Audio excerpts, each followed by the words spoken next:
नमस्कार, मैं रविश कुमार। क्या काशी में एक साल में 10 करोड़ लोग आ रहे हैं? अब अयोध्या को लेकर भी दावा किया जा रहा है कि राम मंदिर बनने के बाद हर महीने 45 लाख लोग आएंगे और साल में यह संख्या 6 करोड़ तक हो सकती है। अखबारों में कई जगहों पर खबरें छपी हैं कि उत्तर प्रदेश में 2022 में 31.85 करोड़ पर्यटक आए। 2023 के केवल 9 महीनों में यह संख्या 32 करोड़ हो गई है। यह संख्या सामान्य तो नहीं है। एक राज्य में पर्यटकों का इतना बड़ा मूवमेंट हो रहा है, उसे तो दुनिया भर में केस स्टडी बन जाना चाहिए। भारत सरकार का ही एक आंकड़ा है, दुनिया भर के पर्यटन सेक्टर में भारत की हिस्सेदारी 2% है, 2%। 2022 में 61 लाख से कुछ अधिक विदेशी पर्यटक भारत आए। यूपी में आने वाले 32 करोड़ पर्यटकों में विदेशी पर्यटकों की संख्या की हिस्सेदारी बहुत कम होगी। अगर आप आगरा को निकाल दें तो और भी कम। लेकिन घरेलू पर्यटन के दम पर क्या यूपी कोई नई कहानी लिख रहा है या काल्पनिक आंकड़ों के जरिए सुंदर सी कहानी लिखी जा रही है? UNWTO वर्ल्ड टूरिज्म बैरोमीटर के अनुसार 2023 में फ्रांस में करीब 5 करोड़ पर्यटक आए। स्पेन और मेक्सिको में 3 करोड़ से अधिक पर्यटक आए। मगर यहां तो अकेले यूपी में 32 करोड़ पर्यटक आने की बात कही जा रही है। और यह ग्लोबल न्यूज कैसे नहीं है? यूरोमॉनिटर एक वेबसाइट है, उसमें दुनिया भर में उन 20 शहरों की सूची दी गई है जहां सबसे अधिक पर्यटक आते हैं। इस सूची में भारत ही नहीं है, उसका कोई शहर नहीं है। अगर यूपी में 31 करोड़ पर्यटक एक साल में आने लगे हैं, तब तो निश्चित रूप से यूरोमॉनिटर जैसी साइट की कोई मान्यता नहीं रह जाती। मीडिया की खबरों में काशी विश्वनाथ कॉरिडोर के बाद 10 करोड़ पर्यटकों के आने का दावा किया जा रहा है। हम इन दावों की जांच करने में असमर्थ हैं, मगर इन्हें देखकर हैरानी तो होती ही है कि एक शहर में एक साल में 10 करोड़ पर्यटक आ रहे हैं। उस प्रदेश में एक साल में 32 करोड़ से भी ज्यादा लोग पर्यटन के लिए आ रहे हैं। क्या वाकई में इतने लोग आ रहे हैं? 2019 में प्रयागराज कुंभ में 24 करोड़ से अधिक लोग आए। उस समय की मीडिया रिपोर्ट में कई जगहों पर यह छपा है, जिसमें बताया गया है कि यूपी में 2014 से 2017 के बीच जितने पर्यटक आए थे उसकी सारी संख्या मिला दें तो अकेले कुंभ के दौरान उससे भी अधिक लोग आए, 24 करोड़। बेशक बनारस में काशी विश्वनाथ कॉरिडोर के बाद से पर्यटकों और श्रद्धालुओं की संख्या काफी बढ़ी है, मगर हमारा सवाल है कि क्या पर्यटकों की संख्या इतनी बड़ी है कि कुंभ से भी ज्यादा, बल्कि 3 साल के कुल पर्यटकों से भी ज्यादा लोग यूपी में एक साल में आ गए? 32 करोड़। अब आप सोचिए, क्या 2022 और 23 में यूपी में कुंभ की तरह बल्कि उससे भी 8 करोड़ ज्यादा पर्यटक आ रहे थे? हम नहीं जानते कि यूपी में आने वाले पर्यटकों की संख्या दर्ज करने की क्या व्यवस्था है और वह कितनी पारदर्शी है। पारदर्शी से मतलब पता चले कि काशी में आने वाले आसपास के लोग थे जो आए, उसी दिन काशी विश्वनाथ मंदिर का दर्शन कर लौट गए, या फिर उन्होंने 1-2 दिन और समय बिताने का फैसला किया। पर्यटक बढ़े होंगे, बढ़े भी हैं, लेकिन सवाल है कि क्या इतने पर्यटक आ रहे हैं? तो हम आज के वीडियो में उन दावों को समझने का प्रयास करेंगे जो काशी को लेकर और अब अयोध्या को लेकर किए जा रहे हैं। आंकड़ों की अपनी राजनीति होती है। इनका जाल इस तरह बिछा दिया जाता है कि पकड़ना आसान नहीं, उल्टा इसमें आप उलझते चले जाते हैं। तो इन बातों का ध्यान रखते हुए हम देखेंगे कि किस आधार पर दावे किए जा रहे हैं और उनमें कितना अंतर है। सवाल ही कर सकते हैं बस। अखबारों में अयोध्या को लेकर अलग अलग दावे शुरू हो गए हैं कि राम मंदिर के बाद अयोध्या में आने वाले पर्यटकों की संख्या साल में 6 से 7 करोड़ तक हो सकती है और अभी ही संख्या तेजी से बढ़ने लगी है। उत्तर प्रदेश पर्यटन विभाग की वेबसाइट पर आंकड़ा दिया गया है कि 2021 में अयोध्या में 2,83,208 पर्यटक आए। अगले साल 2022 के आंकड़े बताते हैं कि यह संख्या तकरीबन 85 गुना बढ़कर 2.25 करोड़ से अधिक हो जाती है। एक साल में करीब 3 लाख से बढ़कर 2.25 करोड़ से अधिक। यह तो बहुत बड़ी संख्या है और उछाल है। यह मत भूलिए कि पिछले 2-3 साल से अयोध्या में चारों तरफ बड़े पैमाने पर निर्माण कार्य भी चल रहे हैं। इन सबके बीच करीब 2 करोड़ 40 लाख लोग आकर चले गए। क्या मीडिया में जो छप रहा है उसे जांच परख कर छापा जा रहा है? क्या बिना संदेह और सवालों के इन आंकड़ों को स्वीकार कर लिया जाए? अयोध्या में पर्यटकों की संख्या तो बढ़ी है। वहां के लोग भी कहते हैं कि हर दिन आने वाले यात्रियों की संख्या बढ़ी नजर आती है, लेकिन क्या यह 2.25 करोड़ से अधिक है, वो भी 2022 में? हमें एक बात का ध्यान रखना चाहिए। धार्मिक कैलेंडर के हिसाब से ही अयोध्या में पहले से ही साल भर लाखों की संख्या में यात्री आते रहे हैं, जिन्हें हम तीर्थ यात्री कहते हैं। क्या इस बार संख्या को बड़ा बनाने के लिए उन्हें भी पर्यटक के रूप में गिना जा रहा है, ताकि अयोध्या में जो निवेश हो रहा है उसका औचित्य साबित किया जा सके? यह न लगे कि राजनीति के कारण एक ऐसे शहर जिसकी आबादी 3.5 लाख है, वहां 85,000 करोड़ रुपए का निवेश हो रहा है।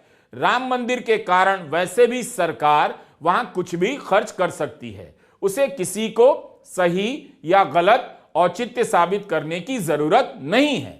लेकिन अयोध्या के श्रद्धालुओं का स्टेटस पर्यटक का जो किया जा रहा है, हम उसकी बात कर रहे हैं। क्या सभी को हम पर्यटक मान सकते हैं? यह अलग से विचार का विषय होना चाहिए। अयोध्या में कार्तिक पूर्णिमा के समय ही सरयू में स्नान के लिए कई लाख लोग आते हैं। इसके बाद रामनवमी के समय लाखों लोग आते हैं। रामनवमी में 14 कोशी और एकादशी में पंचकोशी परिक्रमा होती है। वैसे तो श्रद्धालु और पर्यटक के बीच कोई स्पष्ट अंतर करना हमारे लिए संभव नहीं, मगर हर श्रद्धालु पर्यटक भी नहीं हो सकता। यह बात भी आपको ध्यान में रखनी चाहिए। हमारा सवाल है कि अयोध्या में आने वाले हर तीर्थयात्री को क्या पर्यटक कहा जा सकता है? वहां आने वाले लाखों लोग आसपास के जिलों के होते हैं। इनमें ज्यादातर साधारण और गरीब लोग होते हैं। क्या इन्हें भी पर्यटक में गिना जा रहा है ताकि यह संख्या बड़ी लगे? एक पत्रकार ने कहा कि गरीबों की संख्या से ही तो संख्या बनाई जाती है, नई जनगणना नहीं हुई है, इसलिए अभी की आबादी की सही संख्या हम नहीं बता सकते। श्री राम मंदिर निर्माण समिति के अध्यक्ष नृपेंद्र मिश्रा का एक बयान छपा है कि अयोध्या की मौजूदा आबादी 3.5 लाख है। मंदिर निर्माण के बाद 5 लाख तक आबादी इसमें और जुड़ेगी। राम मंदिर के बाद से निश्चित रूप से यहां आने वालों की संख्या बेतहाशा बढ़ेगी। इसी अनुमान में अयोध्या की जमीन बेशकीमती हो चुकी है। बड़ी संख्या में निजी निर्माण भी कराए जा रहे हैं। अयोध्या में दिए गए हाल के प्रधानमंत्री के भाषण के अनुसार मौजूदा रेलवे स्टेशन की क्षमता सालाना 36 लाख के आसपास आंकी जा सकती है। इतने यात्रियों की क्षमता है। याद रहे, एयरपोर्ट का उद्घाटन ही 1 हफ्ते पहले हुआ है। पहले चरण के निर्माण के बाद एयरपोर्ट सालाना 10 लाख लोगों के लिए पर्याप्त बताया जा रहा है। दूसरे चरण की डिटेल अभी जारी नहीं हुई है। प्रधानमंत्री के दिए आंकड़ों के अनुसार पूरी तरह से चालू होने के बाद स्टेशन और एयरपोर्ट की कुल क्षमता 3 करोड़ हो जाएगी। यह भविष्य की बात है। अगर ऐसा हुआ जैसा कि दावा किया जा रहा है, अयोध्या यूपी का सबसे बड़ा शहर हो सकता है, बल्कि आसपास के कई जिले अयोध्या में समा जाएंगे। आधुनिक भारत में महर्षि वाल्मीकि इंटरनेशनल एयरपोर्ट अयोध्या धाम हमें दिव्य भव्य नव्य राम मंदिर से जोड़ेगा। जो ये नया एयरपोर्ट बना है उसकी क्षमता हर साल 10 लाख यात्रियों को सेवा करने की क्षमता है। जब इस एयरपोर्ट के दूसरे चरण का काम भी पूरा हो जाएगा तो महर्षि वाल्मीकि इंटरनेशनल एयरपोर्ट पर हर साल 60 लाख यात्री आ जा सकेंगे। अभी अयोध्या धाम रेलवे स्टेशन पर हर रोज 10-15 हजार लोगों को उनकी सेवा करने की क्षमता है। स्टेशन का पूरा विकास होने के बाद अयोध्या धाम रेलवे स्टेशन पर हर रोज 60,000 लोग आ जा सकेंगे। फिलहाल हमारे सामने आधिकारिक संख्या यही है कि अयोध्या में 2022 में 2,39,00,000 पर्यटक आए। इसमें कितने यूपी के थे, कितने आसपास के थे और कितने दूसरे राज्यों के, इसका जवाब नहीं मिलता है। अगर दूसरे राज्यों से यूपी में और अयोध्या में पर्यटकों का इतना बड़ा मूवमेंट हो रहा है और यह सही है, तो फिर देश का यह अकेला राज्य है जहां पर्यटन क्रांति हो रही है। याद रखिए, काशी में भी एक साल में 10 करोड़ लोगों के आने का दावा किया गया है। अगर यह संख्या स्थानीय लोगों की है, तब सवाल उठता है कि क्या आधा यूपी या सारा यूपी तीर्थ पर निकला हुआ है? 2023 में अयोध्या में कितने पर्यटक आए, इसकी कहीं आधिकारिक जानकारी हमें नहीं मिली। लेकिन आज के इकोनॉमिक टाइम्स ने समाचार एजेंसी ANI के हवाले से छापा है कि अयोध्या में जनवरी 2023 से सितंबर 2023 के बीच 2,03,00,000 से अधिक पर्यटक आए। इनमें से 1,634 विदेशी पर्यटक थे, बाकी के 2 करोड़ से अधिक स्थानीय पर्यटक थे। स्थानीय में यह साफ नहीं कि यूपी के ही थे या दूसरे राज्यों के आए। अगर यह आंकड़ा सही भी है तो 2022-23 में अयोध्या में हर साल 2 करोड़ से अधिक पर्यटक आए। इसी रिपोर्ट में लिखा है कि 2023 के शुरुआती 9 महीनों में, ध्यान से सुनिएगा, 2023 के शुरुआती 9 महीनों में वाराणसी में 8,40,00,000 से अधिक पर्यटक आए और प्रयागराज में 4.5 करोड़। आप सोचिए तो सही कि पूरे यूपी की आबादी 24 करोड़ बताई जाती है और यहां पर्यटक आए 32 करोड़। 9 महीने में ही आबादी से यहां 8 करोड़ से अधिक पर्यटक यूपी में आ गए। ध्यान रहे, अभी मत सोचिएगा, 20 साल बाद सोचिएगा। मुख्यमंत्री योगी आदित्यनाथ ने कहा है कि मकर संक्रांति के बाद अयोध्या आने वाले पर्यटकों की संख्या में 10 गुना वृद्धि हो जाएगी। क्या उनके कहने का यह मतलब है कि 2022 और 2023 की 2 करोड़ पर्यटकों की संख्या के आधार पर 10 गुनी संख्या होने जा रही है? क्या अयोध्या में मकर संक्रांति के बाद 23 करोड़ लोग आएंगे? अयोध्या सिटी मास्टर प्लान के CP कुकरेजा आर्किटेक्ट के दीक्षु कुकरेजा का मीडिया में बयान छपा है कि 2047 तक अयोध्या में 20 करोड़ से अधिक यात्री आने लगेंगे। एक साल में 20 करोड़ यात्री आने लगेंगे। इन दावों का आधार क्या है? उन्होंने फाइनेंशियल एक्सप्रेस में कहा है कि आज से 23 साल बाद हर एक नागरिक पर 10 पर्यटक होंगे। क्या इन आंकड़ों से माहौल बनाया जा रहा है? और माहौल बनता रहे इसके लिए आंकड़े पैदा किए जा रहे हैं। अनुमानित आंकड़ों की कोई सीमा नहीं होती और जो वास्तविक आंकड़े हैं वो भी अनुमानित से ज्यादा काल्पनिक नजर आते हैं। कोई दावा कर रहा है कि अयोध्या में मंदिर के कारण 50,000 करोड़ का बिजनेस पैदा होगा, तो कोई बिजनेस अखबार में लिख दे रहा है कि 13,500 करोड़ का बिजनेस पैदा होगा। दावों का कोई और छोर नहीं। 2021 में काशी विश्वनाथ कॉरिडोर बनकर तैयार हुआ, वहां भी करोड़ों यात्रियों के आने के दावे से अखबार भरे पड़े हैं। राज्य सरकार का ही आंकड़ा है कि बनारस में 2022 में करीब 7.2 करोड़ पर्यटक आए, मगर जुलाई 2023 में मन की बात में प्रधानमंत्री मोदी कहते हैं काशी में हर साल 10 करोड़ से भी ज्यादा पर्यटक पहुंच रहे हैं। 3 करोड़ का यह अंतर कोई मामूली अंतर तो नहीं, क्योंकि 2023 जुलाई तक तो 2022 का आंकड़ा ही उपलब्ध था। कोई 7 करोड़ कहता है, प्रधानमंत्री 10 करोड़ कहते हैं। जाहिर है इन दावों का असर हिंदी के अखबारों की हेडलाइन पर भी दिखेगा। यह सब उन हिंदी अखबारों की खबरें हैं जो आपके स्क्रीन पर हैं, जिसमें बनारस में आने वाले यात्रियों की संख्या को लेकर कई खबरें छपी हैं। आप खुद भी चेक कर सकते हैं। 14 अगस्त 2023 की जागरण की हेडलाइन है, काशी बना यूपी का सबसे अधिक पर्यटक वाला शहर, आंकड़ों में गोवा से भी है आगे। इस रिपोर्ट में कहा गया है कि यूपी में वाराणसी, मथुरा और आगरा को पीछे छोड़ते हुए सबसे अधिक पर्यटक वाला शहर बन गया है। 2019 में यहां 68 लाख पर्यटक आए थे। बीच में कोविड के कारण गिरावट आई, लेकिन 2022 में करीब 7.2 करोड़ पर्यटक वाराणसी आए। मगर क्या यह संख्या इतनी बड़ी है जैसा कि इन अखबारों में छपी हुई खबरें कह रही हैं? अमर उजाला की 15 अगस्त 2023 की हेडलाइन है, काशी में 42 दिनों में 1.13 करोड़ श्रद्धालुओं ने लगाई हाजिरी। जुलाई में 70 लाख ने किया दर्शन पूजन। 12 दिसंबर 2023 के जागरण की हेडलाइन देखिए, भक्तिमय हुआ माहौल। 2 वर्षों में 12 करोड़ से अधिक श्रद्धालु कर चुके हैं बाबा विश्वनाथ के दर्शन।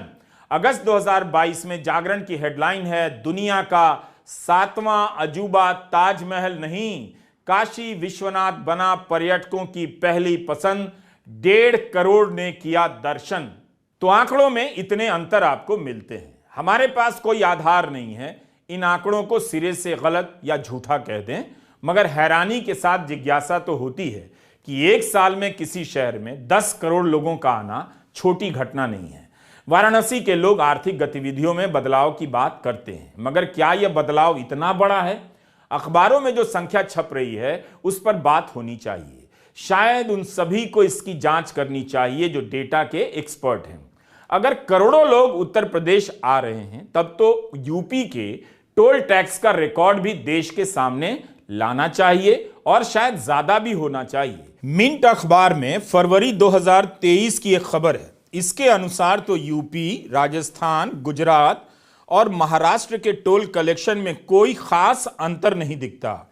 यूपी में दिसंबर 2022 तक 3,949 करोड़ का टोल कलेक्शन हुआ, राजस्थान में 3,491 करोड़ का, महाराष्ट्र में 3,205 और गुजरात में 3,240 करोड़ का टोल कलेक्शन हुआ।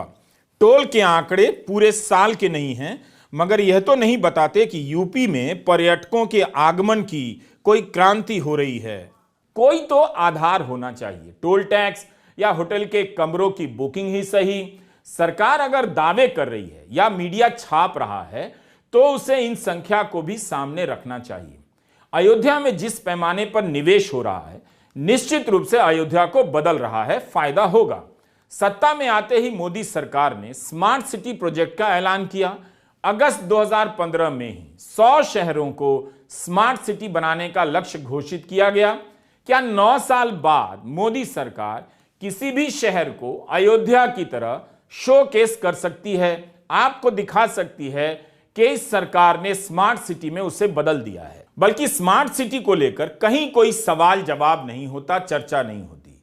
अब लगता है कि अयोध्या ही 100 स्मार्ट सिटी की असफलता पर भारी पड़ जाएगी।